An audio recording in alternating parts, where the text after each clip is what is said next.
Je vais vous présenter DaVinci Resolve dans cette vidéo. Mon nom est Francis Vachon, je suis photojournaliste et je vous montre la prise en main de DaVinci Resolve.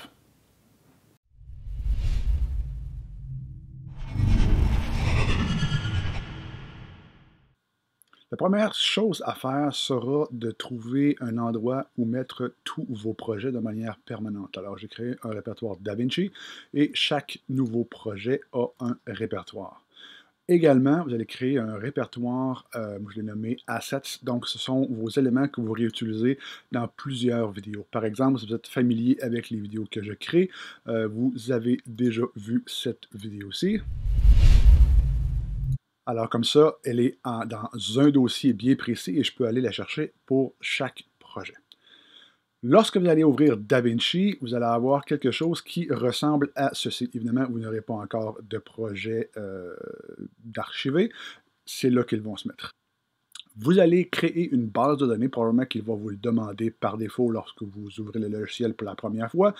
Tous les projets sont donc sauvegardés dans une base de données pour faciliter l'archivage et pour la création de copies de sauvegarde et envoyer des projets d'un ordinateur à l'autre. Donc, vous créez une base de données et ensuite, vous pouvez créer votre nouveau projet.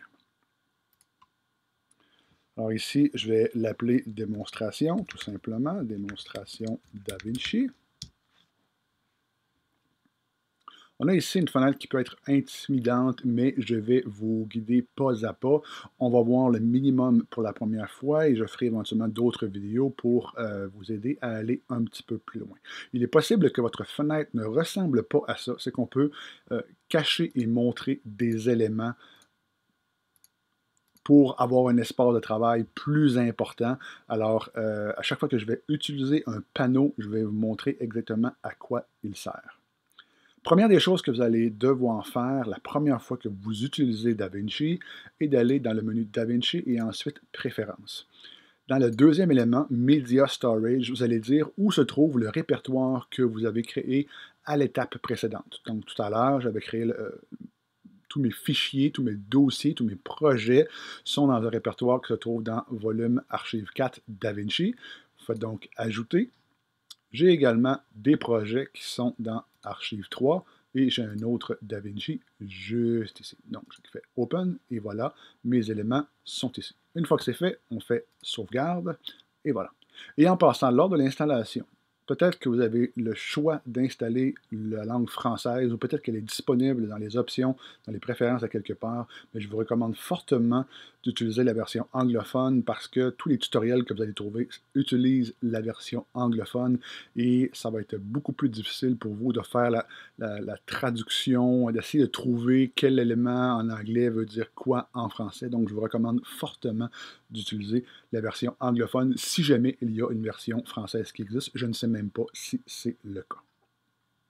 Alors, il y a différents onglets en bas. Ce sont les différentes pages ou les différents modules. Il y a l'onglet ou la page Média, la page Cut, la page Edit, la page Fusion, la page Colorisation ou Color, Fairlight et finalement Deliver. Aujourd'hui, on va voir la page Média, on va voir la page, on va rapidement sauter par-dessus la page Cut, on va voir le Média et on va voir le Deliver. Prochaine vidéo, on va aller voir la page Color. Donc, quand on commence un projet, la première des choses, c'est d'aller dans la page Média pour sélectionner les fichiers qu'on va avoir besoin pour créer notre vidéo. Alors, si vous ne le voyez pas, vous cliquez sur Media Storage pour faire apparaître les dossiers qu'on a indiqués tout à l'heure. On peut agrandir l'espace ici. Donc, je vais aller chercher un dossier ou un ancien projet que j'ai fait, les gants Velvet. En cliquant ici, je peux voir les sous-dossiers et quand je clique, ça fait apparaître tout le contenu ici. On peut le voir soit en mode miniature ou soit en mode liste. Donc, je vais prendre tout ce qui se trouve là. C'est tout ce que, en fait, je vais avoir besoin de tout ce qu'il y a là. Cependant, avant d'aller plus loin, je dois décider dès le début à combien de frames par seconde ma vidéo final sera. Je dois le savoir dès le début parce qu'une fois que le projet est lancé, on ne peut plus revenir en arrière. Je vais juste cacher ça pour avoir un petit peu plus d'espace. Alors, ce que je vais faire, c'est que je vais aller choisir la vidéo principale. Dans mon cas, c'est celui-ci. C'est la vidéo où je parle devant la caméra. Je peux voir que cette vidéo a été filmée à 23,976 frames par seconde. Cette vidéo-là, je vais donc la glisser dans le Media Pool. Et là, il va me demander the clip have a different frame rate than the current project setting. Donc, en d'autres mots, le clip que je viens de glisser a un frame rate, donc le nombre de frames par seconde, le nombre d'images par seconde, qui est différent que le projet en cours. Voulez-vous changer le projet en cours pour que ça corresponde au fichier que vous venez de glisser? Je lui dis Change, et voilà, c'est fait. Une fois que c'est fait, je n'ai qu'à glisser et déplacer les autres éléments que je vais avoir besoin. Et voilà, donc j'ai ici tous les éléments, les fichiers que je vais avoir besoin pour créer ma vidéo finale. Ensuite de ça, on va faire le montage. Il y a jusqu'à la version, en fait jusqu'à avant la version 16, on passait directement à la page Edit pour faire le montage vidéo. Dans tous les autres logiciels d'édition non linéaire comme iMovie, Windows Movie Maker, Premiere, etc., il y a une page d'édition comme ça. À partir de la version 16, ils ont intégré le module Cut, qui est censé faire plus ou moins la même chose, mais de manière un peu plus simple. Honnêtement, vu que j'étais habitué au module Edit, je n'ai jamais utilisé la page Cut parce que je ne voulais pas passer du temps à réapprendre quelque chose. La page Edit me convient et c'est ce que je vais vous montrer. On va passer directement à la page Edit. Lorsqu'on est dans la page Edit, ça va ressembler à ça. Et encore une fois, il y a certaines choses que vous pourriez voir ou pas en fonction de l'espace que vous avez. Dans mon cas, je vais cacher. On peut cacher ou faire apparaître le Media Pool. Je n'aurai pas besoin du Master, du Smart Bin, donc je vais le cacher de cette façon-là. Vous avez peut-être un écran ou deux ici. On peut changer ça en cliquant ici. Ça ici, c'est mon timeline et c'est là que je vais monter ma vidéo. Alors, la première des choses que je vais faire, c'est que je vais prendre ma vidéo principale où je parle et je vais la glisser dans mon timeline. Et voilà. Et là, on voit qu'on a deux écrans. Dans l'écran de droite, j'ai ce qui se trouve dans mon timeline. Et si je vais chercher une autre vidéo, je double-clique, ça vient le montrer ici.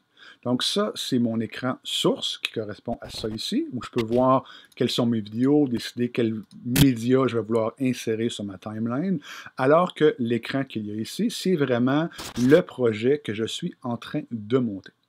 Alors, je vais cacher ma source pour mieux voir, et là, il y a plusieurs façons de travailler différemment, en fait, de voir plus d'espace. Et là, temporairement, pour avoir plus d'espace, je vais cacher mon Media Pool. Ici, je vois ma vidéo à 50% de sa taille réelle. Donc, je peux cliquer et la voir à 100%, mais là, je ne vois plus tout. Alors, je peux changer l'espace. Là, je ne peux pas l'avoir encore à 100%. Si je clique ici, Fit. Donc, pour pouvoir utiliser tout l'espace possible qui correspond à 59% de sa taille réelle. Alors, ici, j'ai mes pistes vidéo, j'ai mes pistes audio. On peut naviguer à travers tout cet espace-là, soit en cliquant, ici, c'est ce qu'on appelle le playhead, donc ma tête de lecture. Je peux rapidement aller à un endroit ou un autre. Je peux lire en cliquant sur Play. Je peux arrêter. Je peux aussi utiliser la barre espace. Je pèse, ça y va. Je pèse, ça arrête. Je peux aussi utiliser les touches J, K et L. L, ça avance. Je pèse sur la touche L. K, ça arrête. J, ça retourne par en arrière. K pour arrêter. Et si je pèse plus qu'une fois sur la touche L ou K, ça va lire en accéléré. Comme ça, je peux rapidement chercher le segment que je veux. Donc, je pèse sur L une seconde fois. Encore.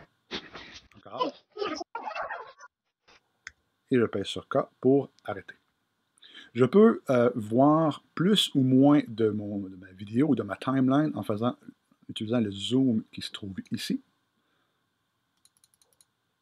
De cette façon. Et les éléments qui se trouvent dans ma vidéo ici, je peux les voir de différentes façons en cliquant sur ma Timeline View Options. Alors, je peux décider de voir les éléments plus gros. Je vais me faire juste un petit peu plus d'espace comme ça. Je peux voir mes pistes vidéo ou mes pistes audio. Donc, je peux changer la hauteur de ma piste vidéo, la hauteur de ma piste audio. Je peux décider de voir le waveform de ma piste audio. Comme ça, je sais que si j'ai ici comme un temps mort ou probablement je cherchais ce que j'allais dire. Donc, ça me permet de faciliter la navigation dans ma vidéo. Alors ici, on voit que je présente un carton gris parce qu'on peut faire la colorisation en post-production, mais au début, je vous suggère de faire votre balance des blancs directement lorsque vous enregistrez. Vous aurez aussi peut-être remarqué que les couleurs sont très très fades, il n'y a vraiment pas beaucoup de contraste. C'est que j'ai fait cette vidéo en mode C-Log, qui est, c'est pas tout à fait le cas, mais c'est un peu comme l'équivalent de photographie en mode RAW. Ça me donne beaucoup plus de largesse en post-production. On va voir ça dans une autre vidéo. Alors, je me prépare.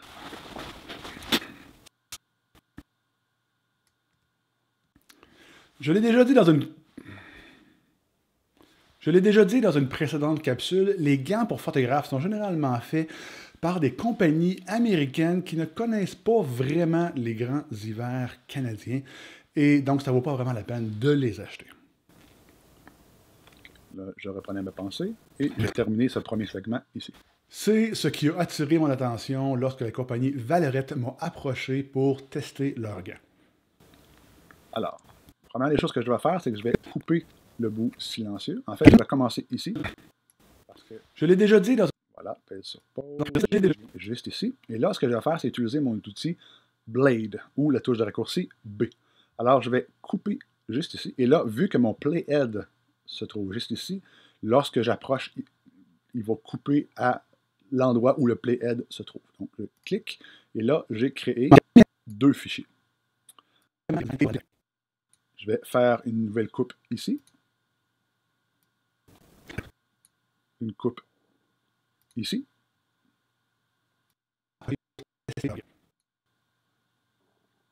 Ici. Qui a vu et finalement ici. Je reviens à mon outil de sélection. Toute cette partie-là, je la supprime. Cependant, j'ai maintenant un espace blanc. Ce qui veut dire qu'il faudrait que je resélectionne tout ça pour le déplacer. Cependant, on va voir qu'il y a une façon beaucoup plus simple de le faire. Alors, la deuxième partie que je dois supprimer, c'est la partie ici. Je la sélectionne. Et remarquez d'ailleurs, un petit point important, la piste audio s'est sélectionnée en même temps parce que ces deux clips sont liés. Si je fais un clic droit, Link Clip. Si je sélectionne et que je reclique ailleurs et que je le resélectionne, maintenant il y a seulement la piste vidéo qui est sélectionnée parce que les deux clips ne sont plus sélectionnés et ils sont maintenant indépendants. C'est pas ce que je veux. Je vais faire Shift-clic ici. Je vais faire clic droit, Link pour les relier. Et là, voilà, ils sont à nouveau reliés. Alors cette fois-ci, au lieu de faire Delete, d'appuyer sur la touche Delete ou suppression, je vais faire ce qu'on appelle un Ripple Delete. Je vais faire Shift, supprime. Et voilà, automatiquement, tout ce qu'il y a à droite vient se coller sur ce qu'il y a à gauche. Et la deuxième partie, ou la troisième partie que je devais supprimer, c'était la partie qui était ici. Je sélectionne Shift Delete pour faire un Ripple Delete. C'est une compagnie qui a vu le jour dans un autre pays. Lorsque je supprime quelque chose, il fait quand même partie du clip. Qu'est-ce que ça veut dire? Ici, remarquez que j'ai mal fait ma coupure. Donc, je veux ajuster ça. Je viens ici, sélectionner Trim Edit Mode. Je clique. Et là, mon icône, mon outil de sélection peut avoir différentes formes. Je vais venir ici. Et là, comme ça, je vais rapetisser ou je vais raccourcir la partie qui se trouve à gauche de la coupure. Parce que ça existe toujours. Alors, je clique et je me déplace. Et remarquez À gauche, je peux voir là où sera la nouvelle coupure. Et alors qu'à droite, ça ne change pas parce que la coupure reste au même endroit. Alors, je vais faire la coupure juste avant que mes yeux descendent. Juste ici.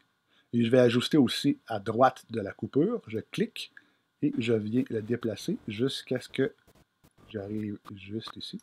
Et voilà. Et maintenant, la coupure est beaucoup moins apparente. C'est ce qu'on appelle un jump cut. Pour tester leur gant. C'est une comp. Ça pourrait même être un petit peu mieux, juste comme ça, et peut-être même un petit peu plus ici. Comme ça. Ils m'ont approché pour tester leur gant. C'est une compagnie. Et voilà. Je vais dézoomer un petit peu. Nos besoins. Mon nom est Francis Vachon, je suis photojournaliste et je vous présente la gamme de... Je m'appelle Francis Vachon, je suis photojournaliste et je vous présente les gants pour photographe Valerette. Alors, une dernière coupure avant d'aller un petit peu plus loin et vous montrer d'autres choses. Une coupure ici, une coupure ici. Je sélectionne, je clique, Shift Delete pour faire un Ripple Delete et voilà. Je vous présente les gants pour photographe Valerette. OK. Je peux sélectionner ici, parce que si vous êtes un habitué de mes vidéos, vous savez que c'est ici que j'insère ma transition. Donc, Media Pool, pour aller voir tout ce que j'ai. Dans mon Media Pool, j'ai oublié tout à l'heure de, lorsque j'étais dans ma page Média, j'ai oublié un élément important. J'ai oublié d'aller chercher ma transition, qui se trouve dans mon dossier Assets. Donc, j'ai besoin de mon splash intro et j'ai besoin de mon transition bouche.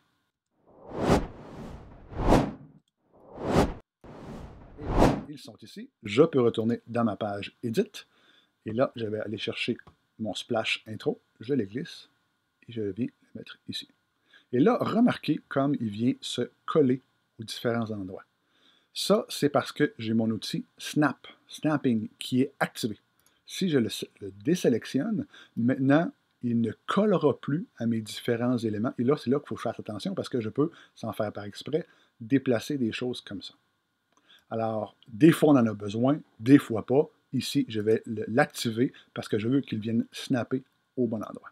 Et voilà, je peux reprendre ça et le ramener ici. Photojournaliste et je vous présente les gants pour photographe Valerette.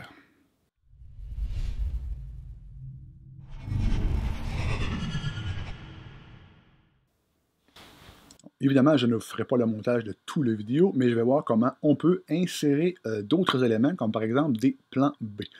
Je vais baisser ça un petit peu. Enfin, non, je vais le monter. Je vais diminuer comme ça ma piste audio. Non, je vais la mettre juste ici. Et je vais la mettre un petit peu moins grosse. Je vais la mettre comme ça. Alors, ce que je vais faire, c'est que je vais insérer un B-roll. Je vais aller choisir juste ici. Et là, je vais me remettre en deux écrans pour que vous compreniez bien la nuance ou la différence entre la source et mon timeline. Alors, tout à l'heure, lorsque j'ai glissé la vidéo principale de moi qui parle, j'ai pris directement dans mon Media Pool et je l'ai glissé sur ma timeline. Cette fois-ci, on va faire ça un peu différemment parce que je ne veux pas insérer toute cette vidéo dans ma timeline, seulement une partie. Alors, je viens dans ma vidéo et je vais choisir un endroit précis. Disons à partir de ici. Et là, ce que je vais faire, c'est que je vais insérer un in point et un out point, un point d'entrée et un point de sortie. Donc, si je veux que ça commence ici, je vais faire I.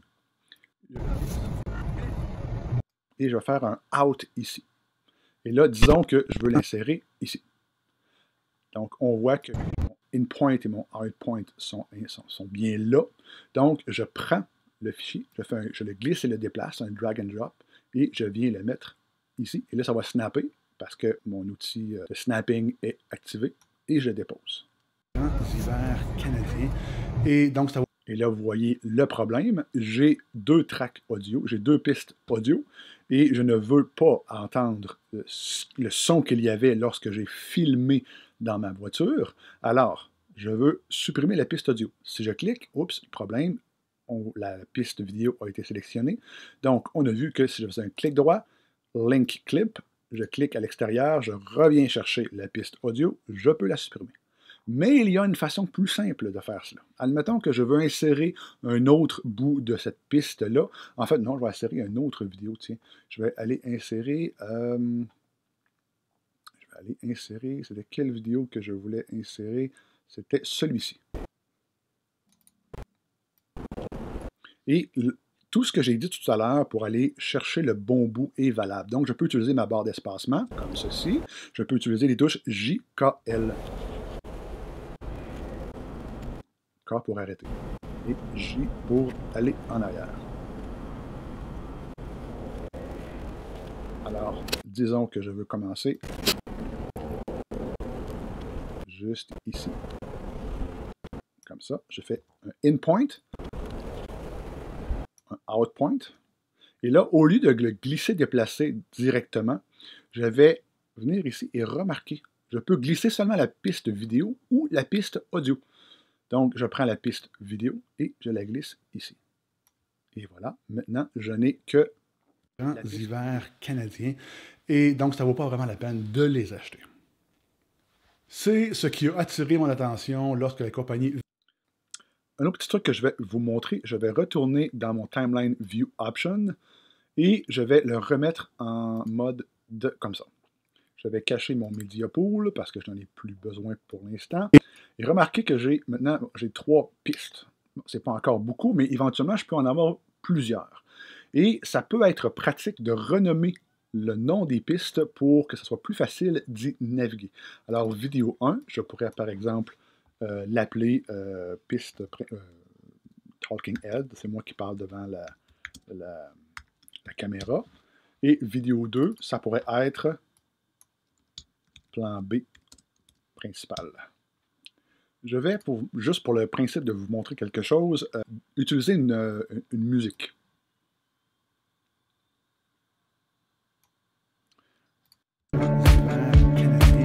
Et donc, ça vaut pas. Alors, ça peut être pratique, ça peut être utile d'utiliser une piste musicale en arrière-plan, mais souvent, la musique, par défaut, sera beaucoup trop forte. Donc, il y a plusieurs façons de régler ce problème-là. Alors, si je retourne dans mon Timeline View et je m'assure de voir le Waveform, je peux venir ici et venir diminuer la puissance de cette musique-là, donc diminuer le nombre de décibels. Et là, il faut y aller à l'oreille. Est-ce que c'est vraiment la peine de les acheter? C'est encore trop fort, je diminue. C'est ce qui a attiré mon attention lorsque la compagnie Valerette m'a approché. C'est déjà pas si pire. Une autre manière de le faire serait d'utiliser l'inspecteur. Alors, l'inspecteur, permet de modifier un nombre incalculable de choses en fonction de ce que vous avez sélectionné. Alors ici, j'ai ma piste musicale sélectionnée, donc les informations que j'ai dans mon inspecteur sont en lien avec ce que j'ai de sélectionné. Si je sélectionne une piste vidéo, alors là, je vais avoir d'autres choses. Donc, dans ma piste musicale, on voit que ce que j'ai fait ici, en le déplaçant, correspond à ce qui se trouve ici. Donc, en d'autres mots, je peux modifier le dB de ma piste musicale de cette façon-là. Lorsque je choisis un vidéo, bien là, je vais avoir plein de trucs que je vais pouvoir modifier. Peu importe les choses que je fais, je peux utiliser le petit bouton ici pour le ramener à 0. S'il y a plus qu'un élément dans le groupe, je peux utiliser la petite flèche qu'il y a ici pour tout ramener ce groupe-là à 0. Donc, ce que je veux faire, mon volume sera à peu près... Je vous présente les... un petit peu plus bas. Les gants pour photographe Valerette. Là, je veux que la musique arrête pendant mon intro. Ce que je vais faire, c'est que je vais reculer un petit peu en utilisant les flèches. On peut y aller frame par frame. À partir de ici, je vais insérer un keyframe. Et là, on voit qu'il apparaît juste ici. Je vais réavancer jusqu'ici. Je vais insérer un autre keyframe. Je vais aller jusqu'ici. Je vais insérer un autre keyframe. Et je vais avancer juste un peu et je vais mettre un autre keyframe. Pourquoi? C'est que je vais prendre la barre qui se trouve ici, je vais la diminuer. Et voilà. Et là, si je zoome pour que vous puissiez mieux voir, on voit que il a créé une courbe où il va y avoir le son va diminuer entre ici et là. Il sera vraiment pas fort, ou même presque à zéro, et il va remonter ensuite. Valerette.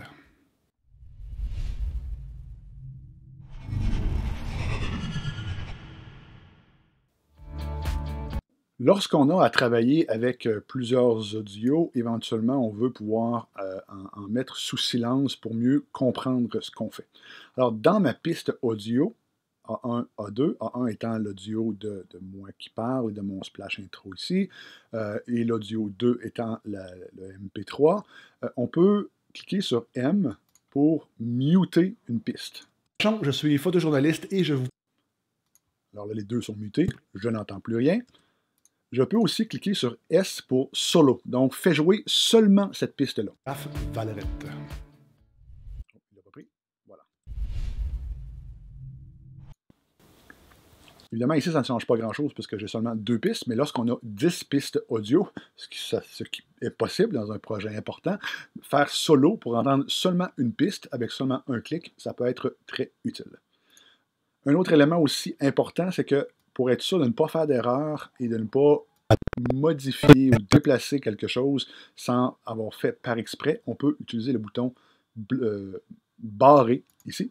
Comme ça, si je clique, je ne peux plus rien faire avec cet élément-là, je ne peux plus le supprimer non plus. Ou aussi, si je veux le cacher temporairement, je peux cliquer juste ici, et là, ça le cache. Je ne vois plus les vidéos qui vont passer sous cette piste-là. Et donc, je peux quand même les déplacer et les supprimer, mais c'est juste que je ne les vois plus.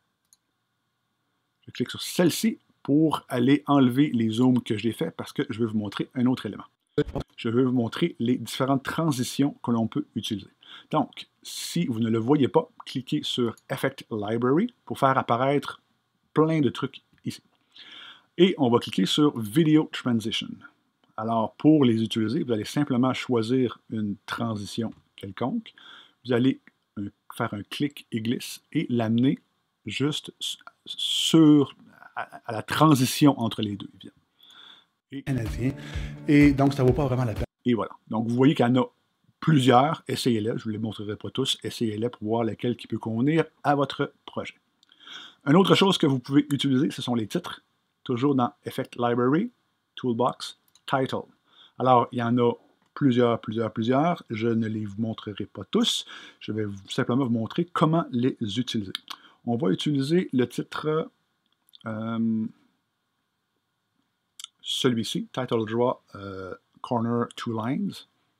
Je viens le déplacer et l'amener dans mon timeline. Je vais cacher ça pour mieux voir. Je ramène mon play au bon endroit. Quand je clique, je vais dans mon inspecteur et là, je peux changer les éléments.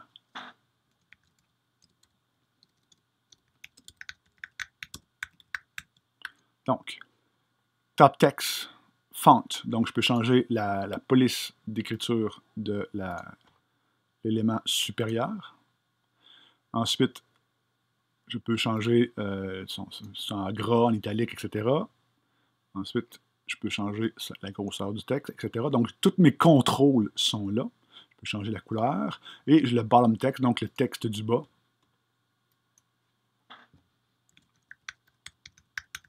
Et encore une fois, j'ai plusieurs autres contrôles que je pourrais modifier. Dans la capsule, les gants pour photographes sont généralement faits par des compagnies américaines. Et là, un élément important que je veux procéder, regarde comment c'est bleu et rouge. Rouge, ça veut dire qu'il était en train de faire un render de cette partie de vidéo-là. Et lorsque vous allez la réécouter, puis lorsque vous faites pour photographe un play, ça se peut que ça lag, ça se peut que vous ne le voyez pas comme il faut. Lorsque c'est bleu, ça veut dire qu'il a fait un render de cette partie-là dans votre timeline. Ça peut sembler un peu ésotérique, les mots que j'utilise présentement. Sachez que si c'est rouge, c'est normal que ce que vous voyez en le réécoutant ne s'affiche pas correctement. Attendez un peu et ça va apparaître en bleu ici. Et là, vous pourrez le réécouter correctement. Lorsque vous travaillez avec des titres, vous avez dans votre inspecteur la section Fusion, où vous pouvez changer les différents éléments qui vont apparaître, mais vous pouvez aussi cliquer sur Vidéo. Et là, vous pouvez faire la même chose, c'est-à-dire les déplacer, les mettre plus gros, plus petits, etc.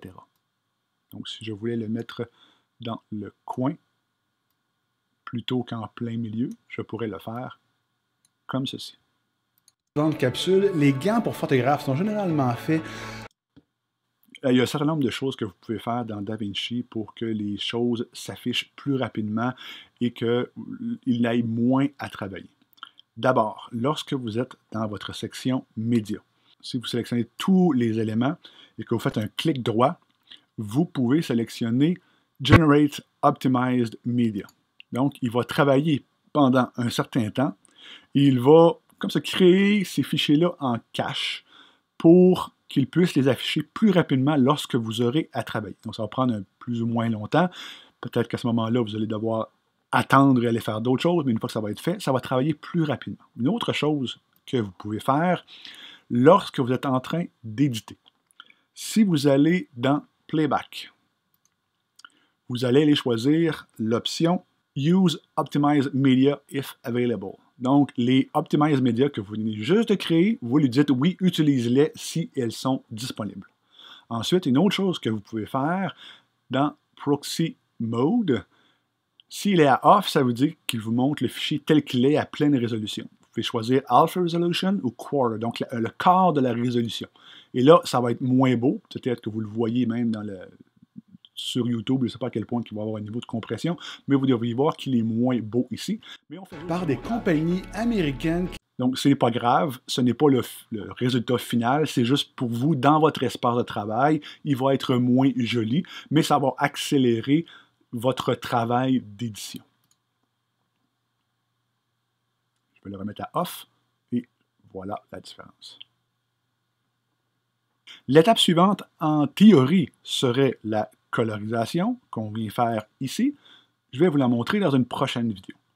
Lorsqu'on a terminé, on va dans l'option, dans la page Deliver, et là, on a plein d'options pour exporter notre vidéo.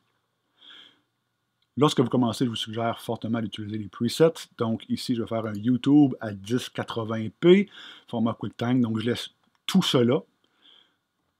Je lui dis le nom de mon fichier, démonstration, et à quel endroit il doit l'exporter. Donc je vais l'envoyer sur mon desktop.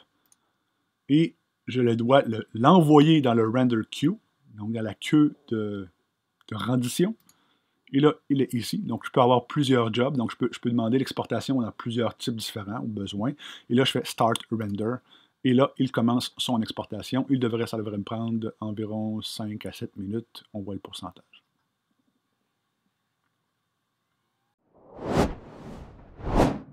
Si vous avez apprécié, mettez un like, partagez, laissez un commentaire, posez des questions. Vous pouvez aussi vous abonner juste ici.